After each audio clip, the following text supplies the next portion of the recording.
Well, this morning we have Mr. Frank Griffin with us. He's Executive Vice President, Flint Community Bank in Albany. Good morning, Frank. Good morning. Thank you for being with us. Appreciate you coming. I'd like to ask you a few questions if you don't mind. Certainly. What was your first job? My first job, until I got into college, was working on my family farm.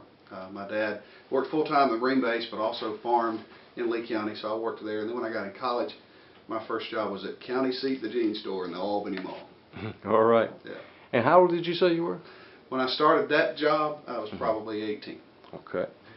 And what was the first thing you spent money on when you received your first ever paycheck? I would guess it was probably buying music or something to play music on. You and me are a lot alike. Yeah. And what's the single most effective technique you've found over the past 2 years for keeping employees motivated? Well, you know, as the economy has changed and gone down, money is obviously the focus for a lot of people. But what I found here and what our management team finds here is words of affirmation. Telling our employees how proud we are of the work they've done and how successful this company is because of their efforts makes a huge difference. And what led you to your current position? Why did you want to do what you're doing now in banking? One of my older sisters has been in the banking business for a long time. And when I was in college, I had 3 or 4 jobs while I was in college, and one of them was a part-time teller at a bank. And eventually I wound up back in the banking business because I liked the banking environment. Do you have a role model or a mentor in your career? In my career, there are too many mortal people for me to name that have been mentors for me. My faith is huge to me, and I have to look to Christ as the mentor for me in every situation, every part of my life. And what is the biggest lesson that you as a business leader have learned from the recent recession? The biggest lesson I have learned as a business leader is to always keep the ability to love to learn. Because there's so much changing in this world, I have to stay ready and willing to learn more. If you could turn the clock back on one aspect of technology, for example, email, automated phone systems, cell phones, PDAs, etc., what would you most like to see go away?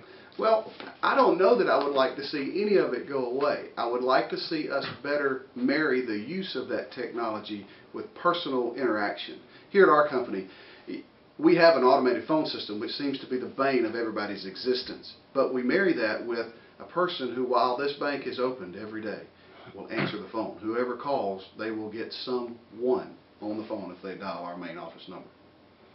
Along those same lines, what's your favorite work-related gadget? I would have to say my iPhone. It goes with me everywhere I am, and it keeps me informed. It keeps me in communication not only with the people that help here at the bank, that work at the bank, but also my customers know they can get me at any given time. What's your favorite tradition? My favorite tradition is every Sunday at lunch. I have a big family. I have 3 older sisters, and I'm the baby of 4. We get together every Sunday except for one sister who lives in California at my mother's house for lunch after church, and that is a weekly thing. And what was the last book you read? Do you have things you read daily or regularly? The last book I read that really made the most impact was a book by Tullian Chavijan, who happens to be Billy Graham's grandson. Doesn't sound like it with that last name, but he is Billy Graham's grandson. He wrote a book called Jesus Plus Nothing Equals Everything. That book impacted my life tremendously, but on a daily basis I read God's Word and a lot of other business-related periodicals. What's your morning routine like? You're up and going by. I'm up and going between 6 and 6:30 every morning, and I arrive here at the bank probably around 7:45 to 8 o'clock. What famous person would you like to meet, and why? I'm a political junkie at heart, so when you say famous people, I have to think back to those living or dead, and I guess any president of recent memory, Ronald Reagan, even Bill Clinton, George Bush, current President Barack Obama. I would love to meet those men just to see what makes them tick, regardless of where they stand politically. And your favorite hobbies or activities outside work? My favorite hobbies, I love to quail hunt. Don't get to do it often because I'm a banker, I'm a father, I'm a husband, I'm a school board member in Lee County. I'm a Sunday school teacher at Sherwood Baptist Church. I'm a choir member there. All of those activities are very important to me. But if I had to pick one hobby, it would be quail hunting that I dearly love. Frank, if you could take back one business decision you've made in your career, what would that be? Jim, I've been very, very blessed. Not to say that I haven't made mistakes. I can always think about individual loans that I've approved as a banker and a loan officer. But I will have to say that I feel like I've been led to make most of the right major decisions. I can't claim responsibility for that of myself. I feel like I've been led to do what I do. The best thing about your job? Best thing about my job is the people. The team that works here at Flint Community Bank are the most dedicated, caring people that I could imagine working with. And the worst thing?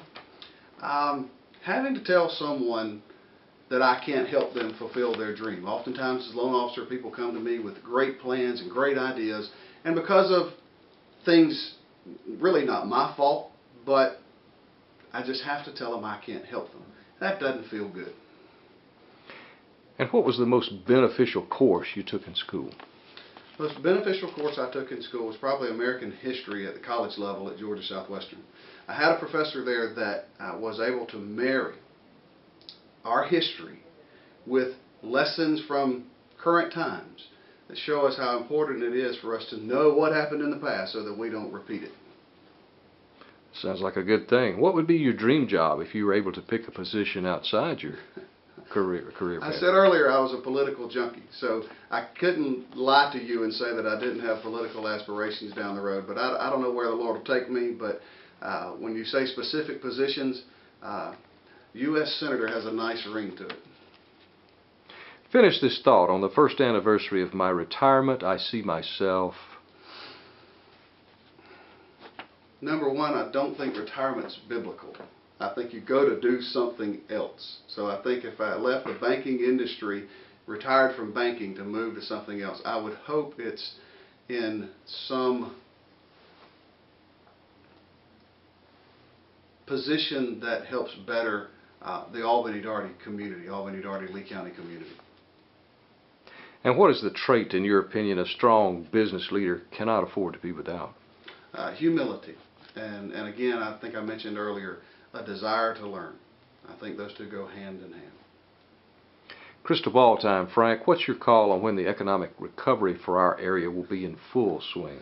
Your guess is as good as mine. I think we have seen the worst of economic times in the last 80 years. If someone said they knew exactly when it was going to turn around, they'd be lying to you. But I will tell you, I'm optimistic for the Albany area. I have seen some few things pick up in the last recent months. So hopefully that's a sign of what's to come in very few months. And what kind of music? We spoke about that before. I know you're into music. What would I find on your list of most played on your iPod? Oh, it's a wide range of things, from praise and worship music to Elton John to Maroon 5 or Luke Bryan or the Philip Phillips, the local boys here that have made it big. It's a wide range of things. What do you think is the biggest change Albany will see in the next 10 years?